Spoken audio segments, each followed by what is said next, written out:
Hey everyone, this is Derek, and this video is 3.3, and it's about slope-intercept form of a line. So we finally get names for things. Slope-intercept form, you might remember this one from some previous mathematical existence. This is y equals mx plus b. B is going to be our intercept, our y-intercept. You could also think of it as our starting amount. So it's where we're crossing the y-axis. And a lot of times in the problem, it's going to be, you know, you're starting with $300 and then you're going to put $10 away every day, and that's going to end up being the M, but the B would be that starting amount. M is our slope, which we saw in the last section, and it's a rate of change, which we saw in the last section. So like in the example I just said, B would be the starting amount of money, and then M would be the how much you're putting away each time period, so how the money is changing with time. So that's slope-intercept form. And then we've seen standard form a bunch. Let me write it a little bit bigger here. And so we've seen when we're doing intercepts, we did lots of equations in standard form. And so with standard form, A, B, and C just have to be integers, which means they can be positive or negative, but not fractions or roots or something crazy. So these are our two forms. So to write something in slope-intercept, basically the two things I need are the slope and the y-intercept, and then I just chunk them in the equation, and that gets you an equation in slope-intercept. If I'm in standard form and I want slope-intercept, what I can do is just isolate this y like we did back in the formula section, bringing the ax over and dividing everything by b, and then that will get me an equation from standard form into slope-intercept. And that's what this first problem is going to be. Let me write this a little bit bigger right here. So the directions are write the equation in slope-intercept form, so we're going from this form to that form, and then state the slope and the y-intercept, which will just be the values right there. So pretty much I just need to get this y by itself, so I'm going to minus this 4x over. And it's going to leave me negative 5y equals, and I'm going to put instead of writing it, and I could write it 10 minus 4x, but I'm going to write it kind of more in the strict form here. So I'm going to write it minus 4x, and then that makes that plus 10 because that's a positive 10. And then here I just need to divide negative 5, because that gets my y equals. And now I'm at y equals double negative there, so positive for my slope. So my slope is going to be 4/5. And then, oops, not a plus. Sorry, that should be a minus, because plus and negative would be minus. And then this is, and actually I should say a positive divided by a negative should be minus. And then 10 divided by 5 would make a 2 right there. And so that would be our y-intercept. So we'd say m 4/5. And then b equals negative 2. Okay, so same directions as the last question. This is 2x equals 3y. So I think I would just divide over the 2. Oh, sorry, divide over the 3, written backwards. And so now let me rewrite that in a little bit better order. So y equals 2/3 x. And that is slope-intercept form. From here, we're supposed to identify our slope and our y-intercept. So m is the 2/3. And this is y equals mx plus b. So what that means is that b is 0. There's nothing there. So it would be crossing right at the origin. So b equals 0. So if there's nothing on the end of it, that's all that's going on. Okay, so 3a, find the slope and the y-intercept of the line, and then b is, once we've done that, we can pretty much write the equation of the line because that's all we need. So given a graph, if the numbers are playing nice, I mean, if this was terrible and crossing on something between 1 and 2, not as easy. But when the numbers are nice, finding the equation from graph is actually one of the easiest methods.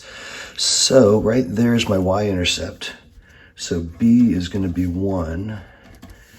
And then m, I'll just kind of look until I see another nice point that's crossing, which looks like right there. So just like we did in that last section, I'm just going to make my triangle. I'm running 3, rising 2.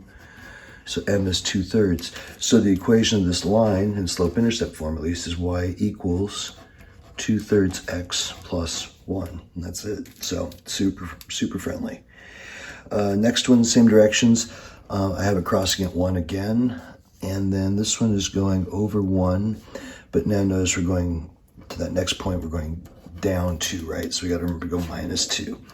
So B is 1 again, and M, rise is negative 2 over 1. So again, make sure we simplify that down to negative 2.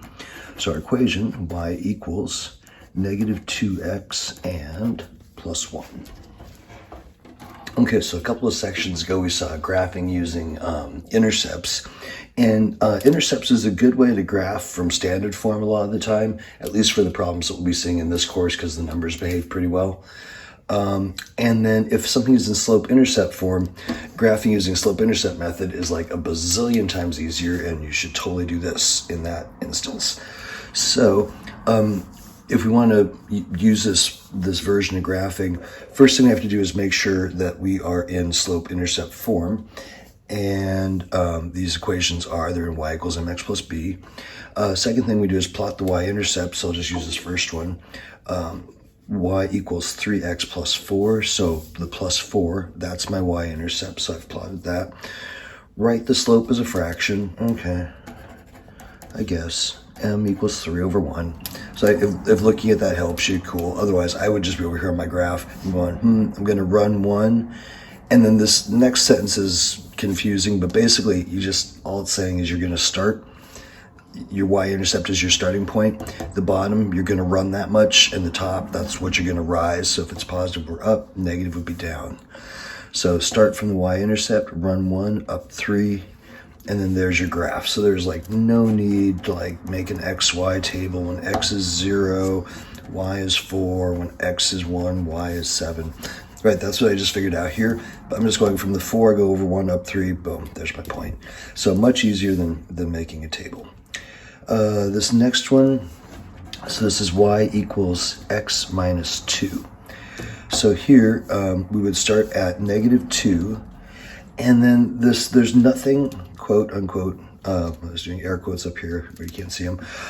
There's nothing in front of the x, which is not nothing.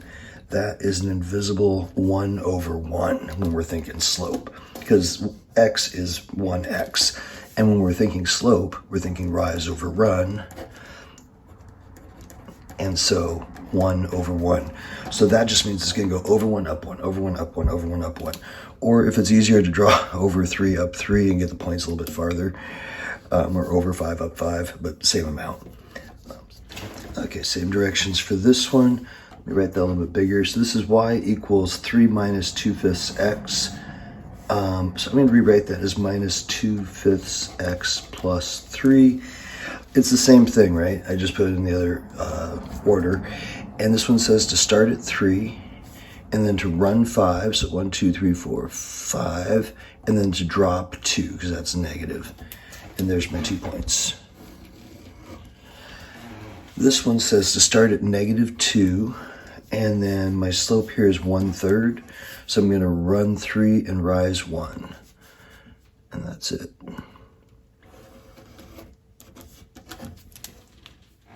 Okay, number 7. The score on a multiple choice exam is given by the equation s equals 100 minus 5n, where n is the number of incorrect or blank answers, and then s would be the score.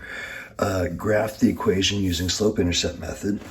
Okay, so then this 100 minus 5n, so 100 would be my starting point.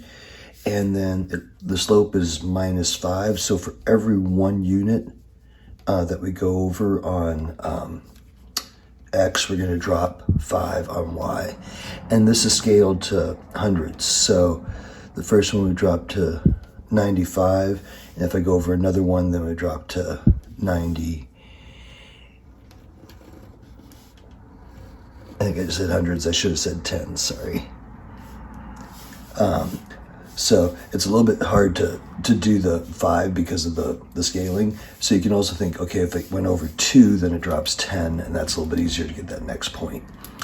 So then graph the equation, did that. What does the slope tell us about the problem? So the slope is negative 5. And what that is saying is that for each one a student misses, if they miss one, they lose 5 points. If they miss two, they lose 10 points. So it's saying how much the questions are worth. So for each question you miss or leave blank, you're going to lose 5 points. And then what does the vertical intercept tell us about the problem? The vertical intercept was at 100. And so if the student misses no questions, then that would be a perfect score. So this would be the maximum score on the exam, would be 100.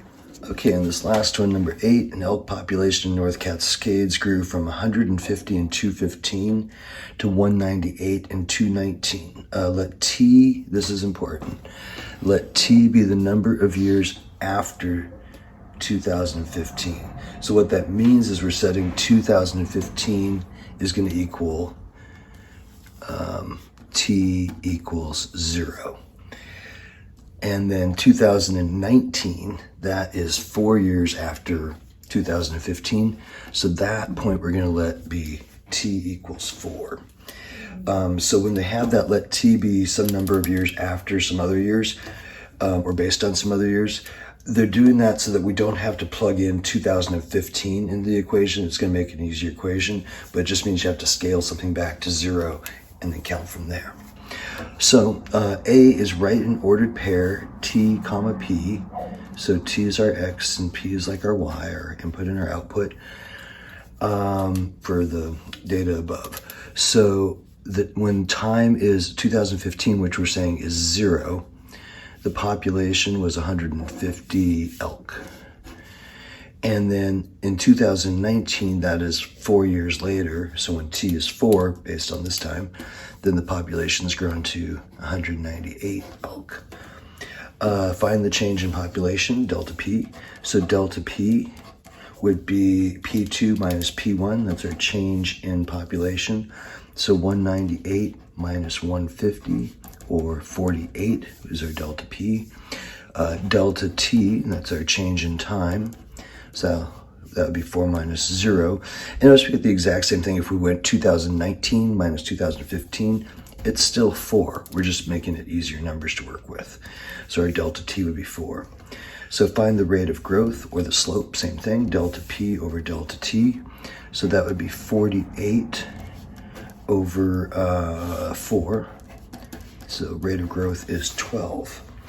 So E is saying how much did the herd grow each year? Bet it's 12. What are the units? So let's go back and think about our units on the slope. The 48 was population, so that was elk. And then the T was in time over years. So that means the herd was growing 12 elk per 1 year.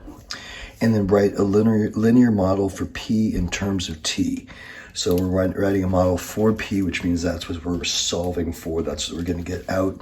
In terms of T means we want to be able to put in T and determine the population. So population is going to equal the slope, which we should just say is 12. I only have that 1 to emphasize the year. So our slope would be 12 times T. And then our starting amount was, our T is at 0 in 2015, so that made that starting population 150. So based on 2015, we have 150 elk, and then every year thereafter, they're adding 12 onto the herd.